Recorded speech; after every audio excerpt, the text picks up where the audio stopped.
Денеска Македонија доби уште една потврда за својата инвестицијска клима. Што значи ова рангирање и како тоа ќе влијае врз идните инвеститори?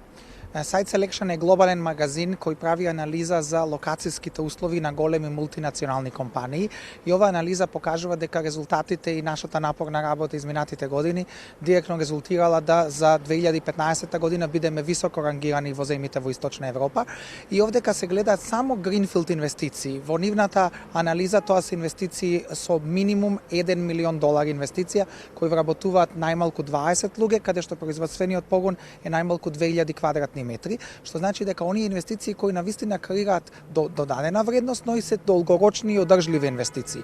Од таа гледна точка, кога меѓународните компании ги разгледуваат сите услови за инвестирање, секако и ова е еден дополнителен позитивен стимул, кога ќе се види како сме ние рангирани, посебно со конкуренцијата, бидејќи сепак најголема конкуренција за нас се земјите од Источна Европа, вклучувајќи и Турција, и од таа гледна точка дополнително ова ќе помогне во привлекување на нови инвестиции во иднина. Директора, денес ке информиравте исто така и за вкупниот извоз на фабриките кои што работат во зоните. И покрај политичката криза, тие работат со полна пари. Можете ли да ни кажете колкав е извозот и кои се вашите проекции за до крај на годината?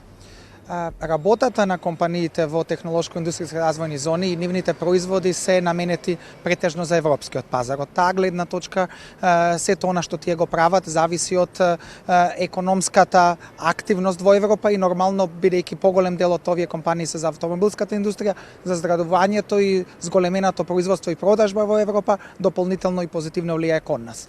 Во првите 4 месеци оваа година вкупниот извоз надмина 565 милиони евра, што е зголемување од 30,4% споредено со истиот период лани, но истовремено имаме разлика помеѓу извозот и увозот од над 125 милиони евра, што значи дека се поголема е она додадена вредност која се креира во Македонија и ова директно влијае бидејќи пред ден или два излегоа и резултати за првиот квартал за извозот од Република Македонија и увозот, трговската размена, каде што се виде дека покриеноста на увозот со извоз веќе надминува 72%. И ова е директно се гледа дека овој вид на компании влијаат врз вакво подобрување на оваа покриеност на увозот со извоз.